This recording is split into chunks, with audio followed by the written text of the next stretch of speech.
Raccoon Logic are quite understandably out for revenge. Founded by members of the Journey to the Savage Planet team after Google decided that games just aren't really their thing and streaming is kinda stupid, they resorted to exact their vengeance by making Revenge of the Savage Planet and making it even bigger, better, and indulging in even more excess as they do so. It sucks to be us, I guess. We got to check out the game's split-screen co-op mode, playing with game design director Stephen Masters to help guide us through parts of the first world of the game and show off some later abilities and unlocks while we did so. Now, what you're seeing here is very much work in progress. The game is on target for release in May, but we don't know exactly how old this build is, so there is some work in progress stuff. There's a few bugs and glitches here that will pop up, so please just overlook those, but they are working hard to polish as many of these out as they possibly can, of course.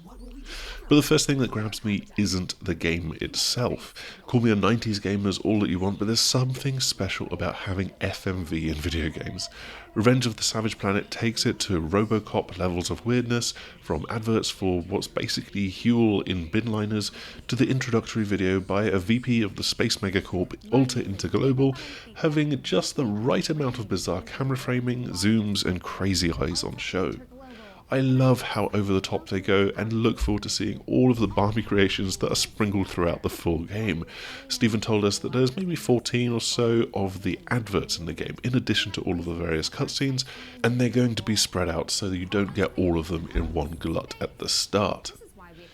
And that strangeness, that sense of silly fun is fed through into the rest of the game as well.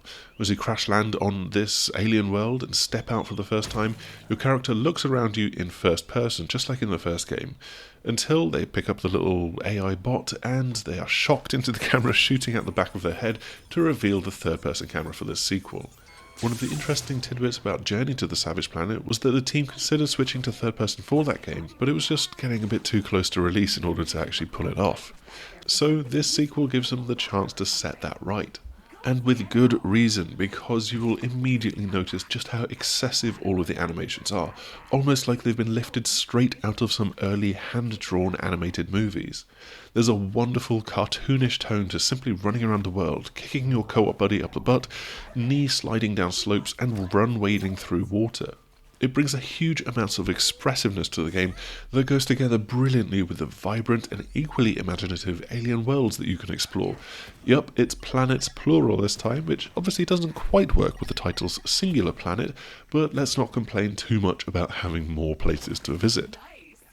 Accompanied by your rather sardonic AI Echo, which is constantly commenting and chatting away to you, it doesn't take too long before you've unlocked double jump, a blaster, dipped a hand into the orange goop blobbles that give you extra stamina and health, and encountered your first type of goo.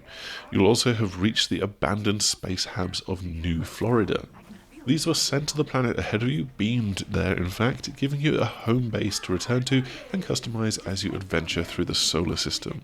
Of course, you'll regularly pop back to what effectively looks like a space Winnebago to visit the 3D printer and spit out some new gear and upgrades, which you will need to explore new parts of the world and strip back some of the early limitations on your exploration. The opening world of Revenge of the Savage Planet is gorgeous, a green and verdant world that has got lovely blankets of foliage to scamper through, which I find really uncommon in video games. This is something that looks so much better than just like the little tufts of grass that we're all so accustomed to.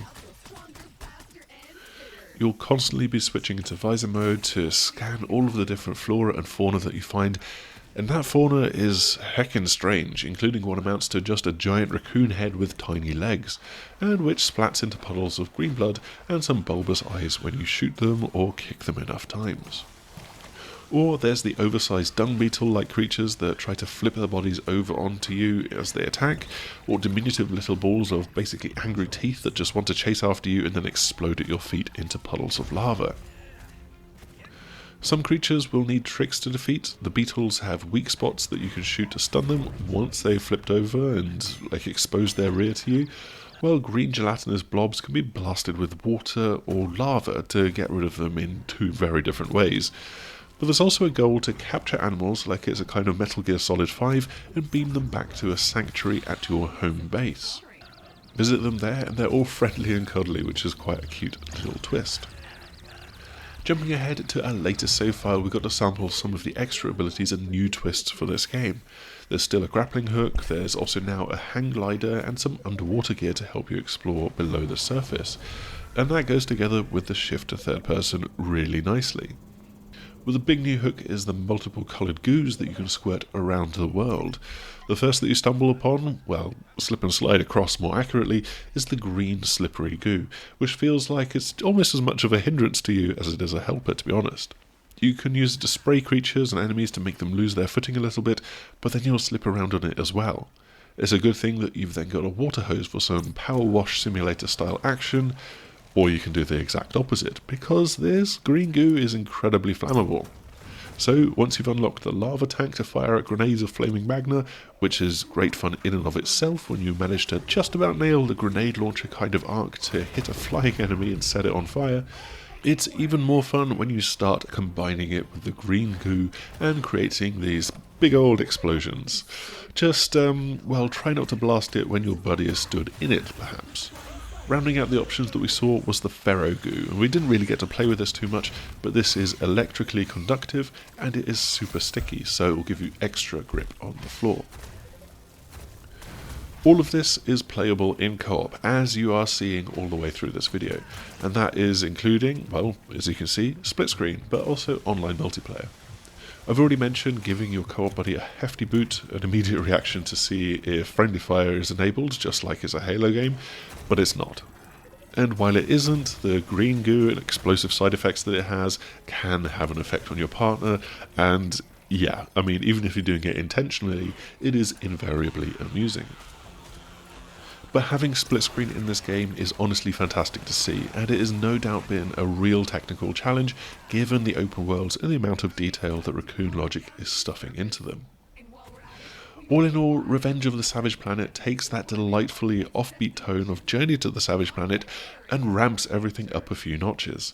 The shift to third person exudes a toon-like silliness through the character animations, the FMV adverts are a bizarre delight, and blasting creatures as you rampage through the world, messing with all the kinds of goop promises to add a lot to the Metroidvania-like exploration. That's all that we've got for our look at Revenge of the Savage Planet, and our thanks to Stephen for sitting down and playing the game with us to show what's up. Thankfully, it really won't be all that long before we get to go hands-on with the full game, because it's out on the 8th of May across current and last-gen consoles, all the way back to PS4 and Xbox One, as well as PC. Keep an eye out for our full review around about then. Before we go though, make sure you do the usual YouTube things, like, subscribe, you know the deal, and hopefully we will see you again soon. Goodbye!